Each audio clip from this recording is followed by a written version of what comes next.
Uma vez que esta estrutura de modules, importar, exportar, relação entre fecheiros e código, é de extrema importância, nomeadamente para frameworks, como é o caso do Angular, vamos nesta segunda parte aqui explorar mais alguns aspectos fundamentais desta estrutura e ver como é que nós podemos tirar partido máximo deste tipo de mecanismos de organização do nosso código. Estamos a caminhar a passos largos para o fim desta playlist de TypeScript, pelo menos no que diz respeito a esta fase introdutória ou intermédia de aprendizagem desta nova forma de escrever JavaScript. E o principal objetivo desta playlist, eu volto a sublinhar, é permitir-nos ter as bases suficientes para podermos avançar para o estudo das frameworks, como é o caso específico do Angular. Neste vídeo eu vou mostrar aqui mais alguns aspectos fundamentais sobre a utilização da estrutura de modular, neste caso modules, com os imports e os exports. Então tomei a iniciativa de limpar por completo aqui a minha pasta, deixei apenas ficar o ficheiro de HTML, que inclusive nem sequer vamos utilizar para o efeito da exemplificação destes conteúdos. Neste caso, o que eu vou fazer aqui então é criar um novo ficheiro. Eu vou criar dois ficheiros, mas vou criar só um e depois vou copiar e colar o mesmo ficheiro. Neste caso, vamos escolher aqui a linguagem TypeScript. Okay? Vamos guardar já este ficheiro com o nome code1. E vamos aqui copiar e colar. Vamos aqui fazer um paste. Temos aqui o code1. Vamos alterar o nome para code2. Okay? Ora, vamos partir então do pressuposto que code1 seria a nossa fonte de código geral, a base, e que code2 iria conter então tudo o que são estruturas de exportação. Então iríamos importar dados no code1 do ficheiro code2. Já vimos no vídeo anterior que para exportar nós teremos que fazer export, por exemplo, interface, pessoa, e depois colocarmos aqui o nome, por exemplo, string, e a idade number. Okay? Verificamos também que depois de termos este código escrito desta forma, nós poderemos fazer aqui import, colocar aqui entre as chavetas a estrutura que nós queremos importar, pessoa, e agora aqui from, e dizermos de que ficheiro é que nós queremos importar, neste caso code2, ok? O que nos vai permitir criar let eu é igual, ou melhor, eu pessoa. E como podem observar aqui no IntelliSense, ele reconhece que faz parte de uma importação. Ora, nós não podemos apenas exportar e importar interfaces. Nós podemos importar e exportar outras coisas também. Por exemplo, nós podemos ter aqui uma classe. E a classe humano. A classe humano pode ser uma classe com propriedades, neste caso nome, do tipo string. Ok, vamos colocar aqui, por exemplo, o sexo, ok, e já vamos definir aqui qual vai ser o tipo que ela vai ter, e eu vou já explicar porquê, e podemos ter inclusive métodos, ok? Podemos ter o andar, eu não vou colocar aqui qualquer implementação, podemos ter o saltar, ok, e, ok, o falar. Ups. Muito bem. Temos então aqui uma classe. Eu defini aqui estes três pontos de interrogação porque já vamos tratar da definição do sexo, porque o sexo pode ser masculino ou feminino, não confundir sexo com género, são coisas que filosoficamente são discutíveis, portanto o sexo aqui tem a ver com a parte fisionómica e eu já vou mostrar porque é que eu coloquei ali aquilo e vamos aqui colocar ainda... vamos colocar aqui, então vamos resolver este problema aqui do sexo. Vamos criar aqui uma enumeração, sexo, ou vamos colocar enum sexo, ok? Vamos chamar-lhe assim. E esta enumeração vai ter masculino e feminino, ok? Então significa que eu posso colocar aqui enum sexo. Ora, vocês poderão estar agora a... pensar, bom, mas ele esqueceu-se de colocar ali o export, e o export, como é que ele vai fazer a importação e a exportação disto? Bom, da mesma forma que eu coloquei aqui o export interface, eu posso pura e simplesmente remover esta parte e colocar aqui no fundo export e agora definir quais são as estruturas que eu quero exportar. Ora, tenho o pessoa, o enum sexo e o humano.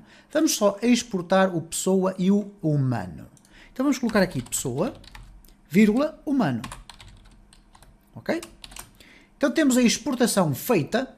O que é que vai acontecer agora com esta exportação? Eu vou chegar aqui ao import e eu tenho aqui pessoa. Vamos verificar o que é que acontece se eu agora colocar aqui pessoa. Ok, pessoa veio. Mas se eu quiser utilizar o humano, criar um objeto, let você, é igual a new, e agora humano. Ora, como podem observar, não aparece a expressão humano. Porquê? Porque ela não foi importada. Eu poderia, obviamente, fazer desta forma.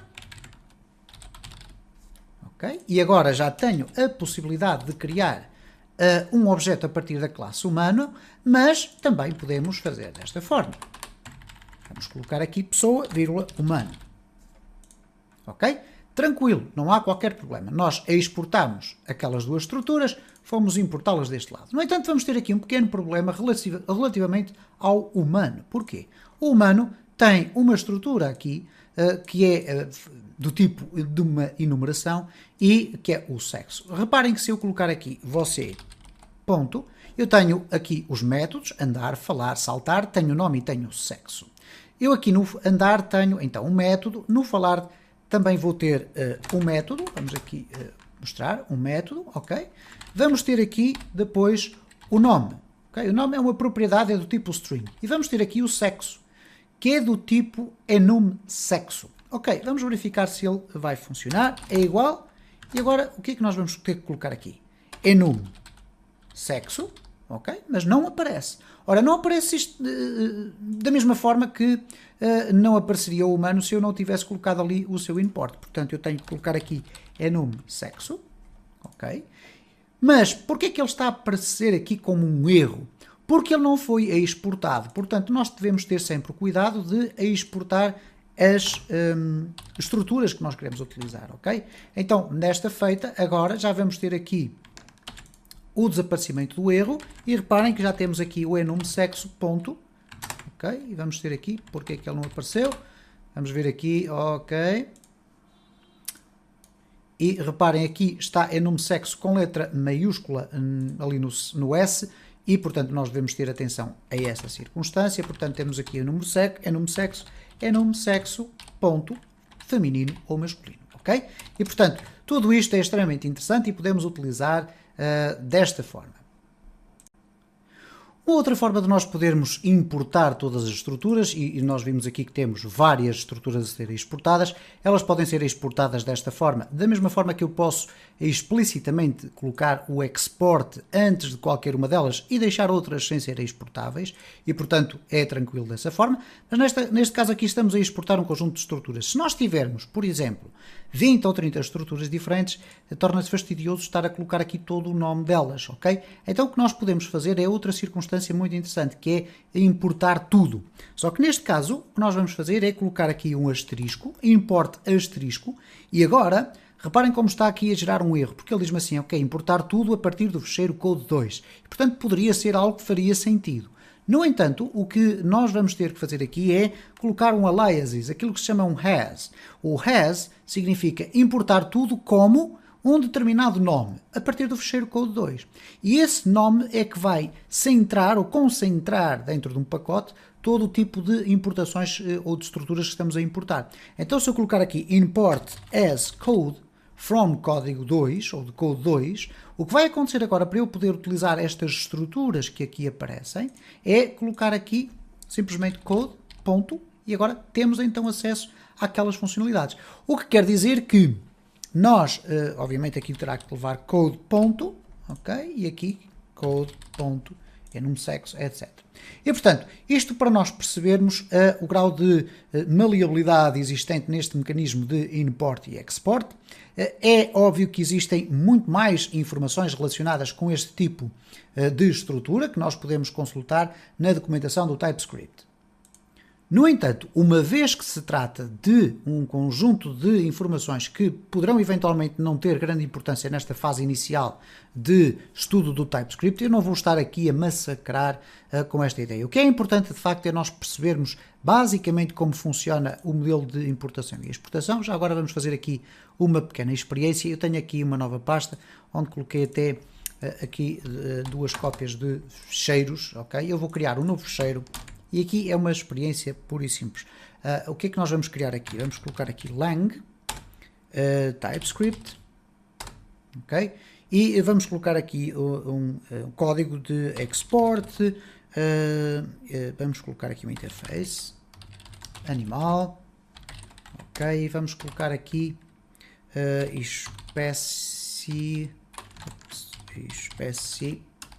string. Simplesmente isto, ok? Temos a fazer aqui uma exportação, mas vamos guardar este ficheiro dentro da nova pasta. Vamos dar aqui um nome a esta pasta, outro, ok? Outro código, e vamos guardá-lo lá dentro como animal. O animal, não, vamos colocar aqui código animal.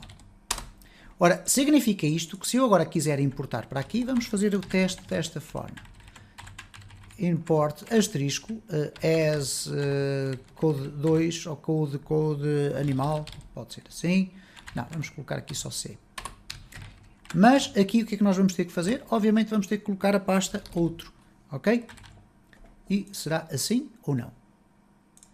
Ora, o que nós temos que colocar aqui não é code 2, mas sim código animal. Ok, cá está. Tranquilo a funcionar. O que quer dizer que temos aqui o C, que nós agora podemos utilizar desta forma.